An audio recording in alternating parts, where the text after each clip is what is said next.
investigations. They've been working around the clock. Hi. Hey, You look good. you too. Do you know how much you're loved? Do you have any idea? I love you too. Chris, we love you so much. And we will never, ever, ever abandon you. Do you hear me? Thank you. I just wanted to see you and give you a hug. Soon you'll be able to. I know, hon.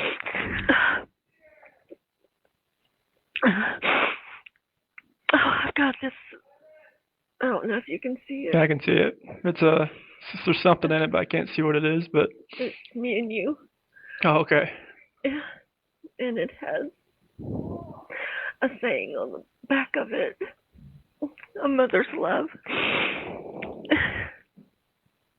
You mean so much to us, Chris. This isn't what I wanted for you. This isn't what I wanted either. Trust me. I know, hon. I don't know what happened, but I will never, ever stop loving you. Ever. Never stop loving you guys either. Trust me. Is there anything we can do? Just your love and support is all I need.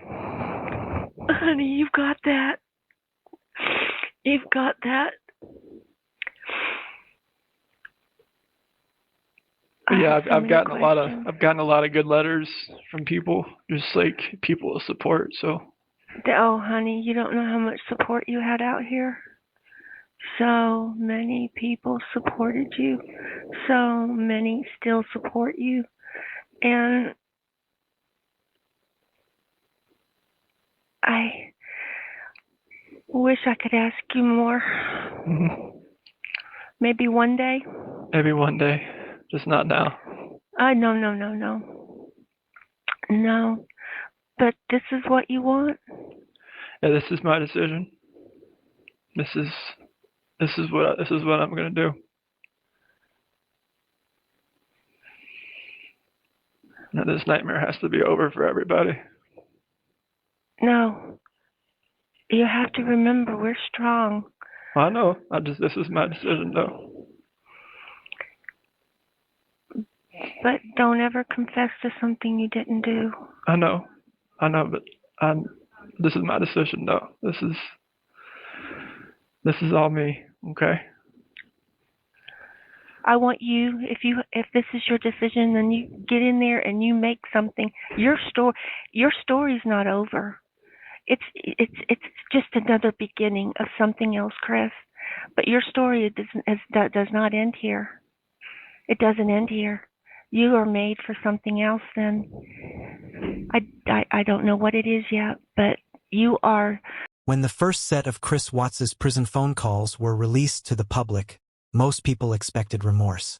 Instead, what they heard was something else, something darker. The calm, almost mechanical tone in his voice didn't sound like a man haunted by guilt. It sounded like a man rehearsing a story. In these calls, Chris often spoke to his mother, Cindy Watts, and their conversations revealed chilling undercurrents. Cindy would ask softly, "Do you think about them, Chris?" His reply came with a flat, emotionless calm. "Every day, but they're in a better place now." There was no tremor, no pain, only a detached acceptance that made listeners' blood run cold. Investigators later admitted that even hardened detectives were disturbed by how easily he discussed the murders, almost as though he were describing someone else's actions. Then there were the subtle red flags, phrases that hinted Chris was still manipulating those around him, even from behind bars. He'd say things like, "People don't know the whole story, Mom," and "Someday, the truth will come out." Words like these reignited theories that he wasn't done twisting reality, that he was still trying to control the narrative from his prison cell.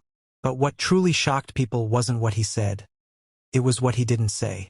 Not once in these calls did he cry for Sean, and not once did he apologize directly for his daughters.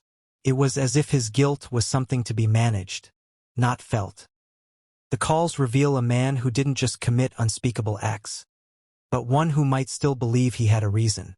Before we dive deeper into these calls, make sure to like this video, subscribe to Dark Matters True Crime, and turn on notifications, because what you're about to hear next will change the way you see this case forever.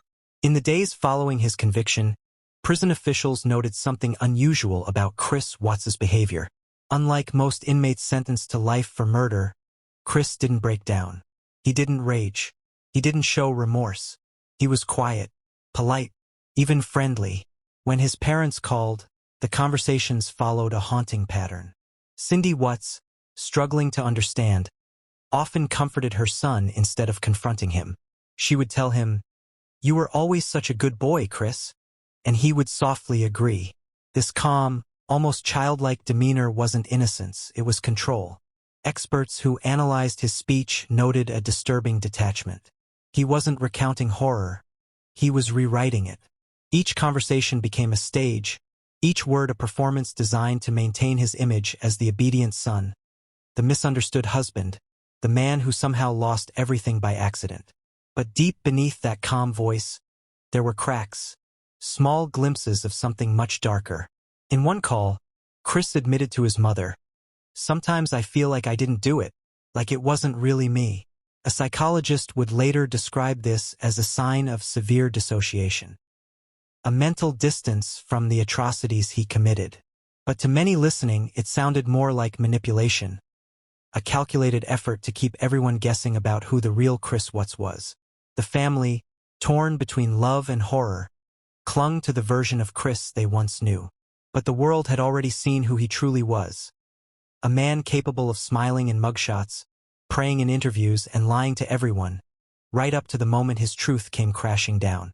And the deeper investigators dug into those calls, the clearer it became. Chris Watts wasn't haunted. He was hollow. Every conversation between Chris Watts and his parents carried subtle signs, red flags that most people missed the first time. To the untrained ear, they sounded like ordinary calls between a worried family and their imprisoned son. But when you listen closely, you realize these calls were filled with manipulation, control, and self-pity disguised as remorse. Sister love and support is all I need. Honey, you've got that. You've got that. Yeah, I've gotten a lot of good letters from people, just like people of support. So. Oh, honey, you don't know how much support you had out here. So many people supported you. So many still support you. But this is what you want? Yeah, this is my decision. This is what I'm gonna do. Now this nightmare has to be over for everybody. No.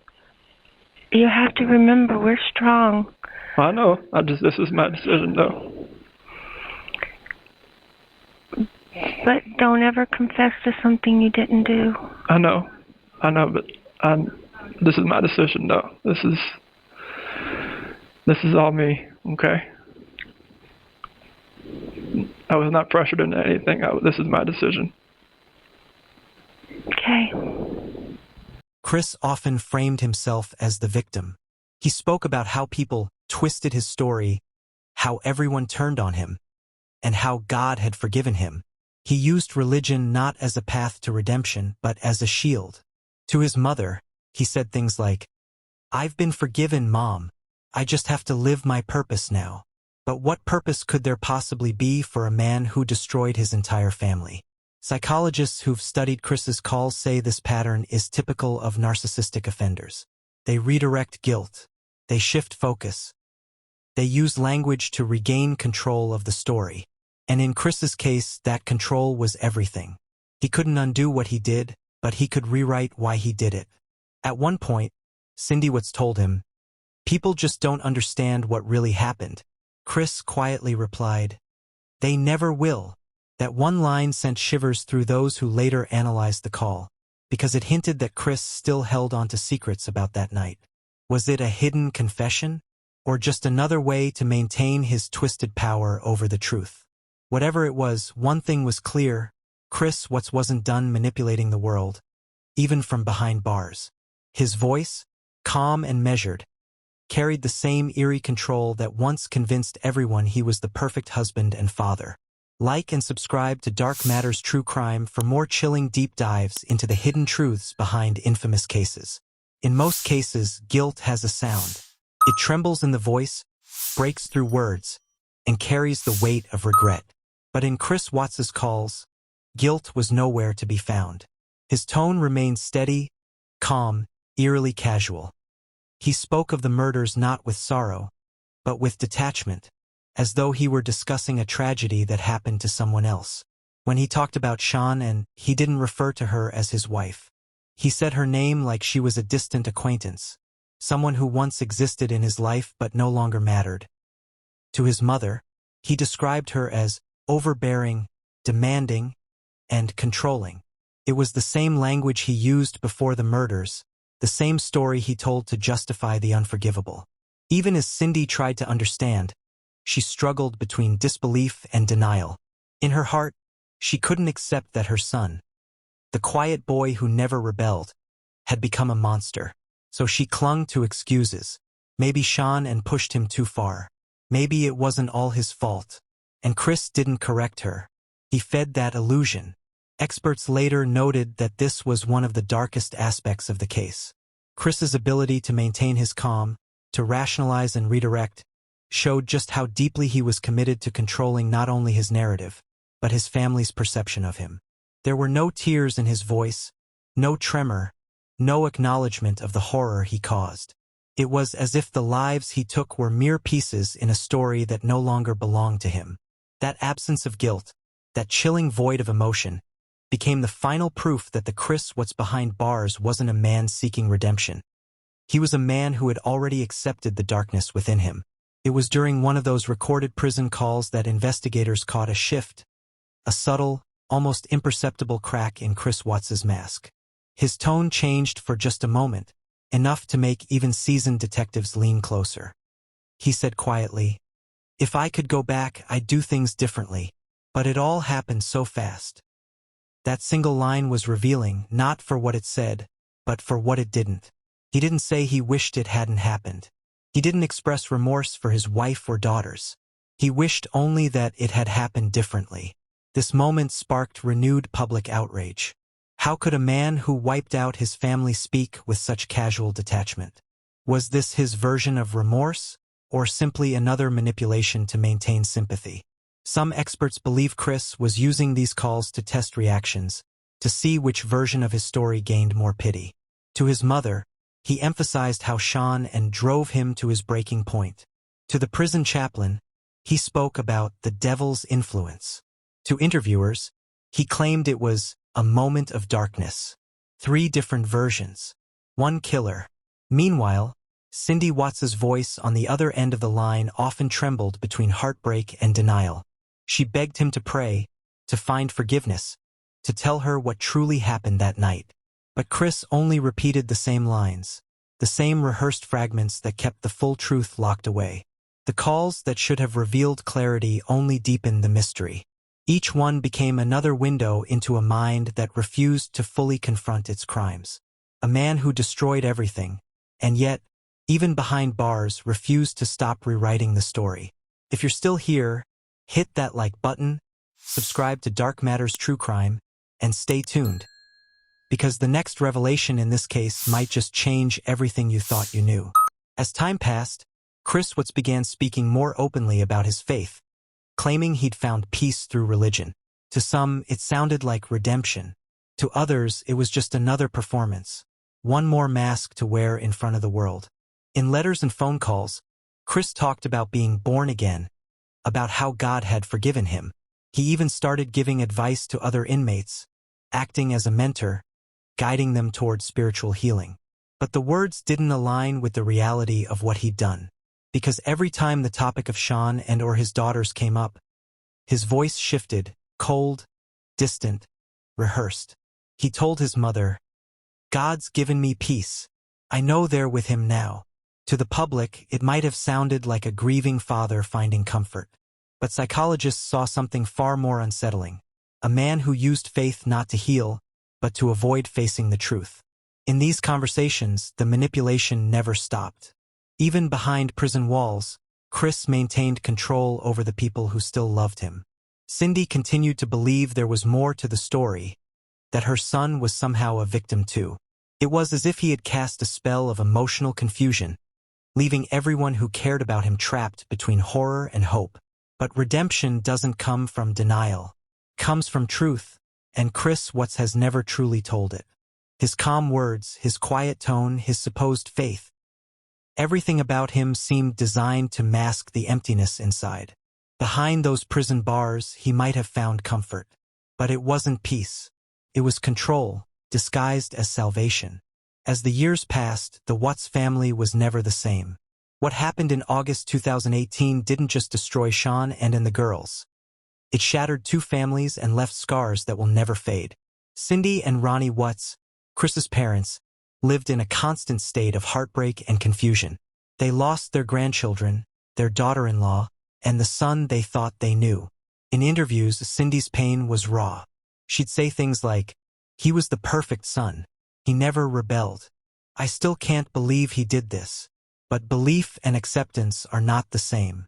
Cindy still searched for a reason, something, anything that could explain the inexplicable. On the other side, Shanann's parents, Frank and Sandra Zuzek, lived their own nightmare. Their grief was public, visible in every courtroom photo, every statement. They refused to let Chris's narrative stand. Frank said it best when he told reporters, "He took everything from us. Everything." The divide between the two families became a canyon of anger, disbelief, and blame. One side searching for forgiveness, the other demanding justice. Neither side would ever find peace. Even now, years later, those who listen to Chris's prison calls hear the echoes of that brokenness. The words that should have been filled with guilt are filled with excuses. The apologies sound hollow, mechanical, like someone trying to sound human but missing the emotion that makes it real. And through it all, the question lingers. Can a mother ever stop loving her son, even when he's done the unthinkable? Cindy Watts's heart says no. The world says she should. The story of Chris Watts doesn't end with his confession, or even with his sentencing. It lingers, in the empty rooms of the home where laughter once echoed, in the pain of two families who will never be whole again, and in the haunting calm of a man who sits behind bars, seemingly at peace with the darkness he created. Years later, the recordings of his prison calls continue to surface online, reigniting outrage and heartbreak. People still search for answers. How a man who appeared so gentle, so devoted, could carry such monstrous intent. But maybe the answer isn't found in what Chris Watts says, but in what he doesn't. The pauses, the empty tone, the lack of remorse. He has built a new identity behind those walls. A preacher of peace, a man who claims to have found God. Yet every word feels like a mask, every sentence polished to maintain control. Perhaps the most chilling thing about Chris Watts isn't his crime, but his calm.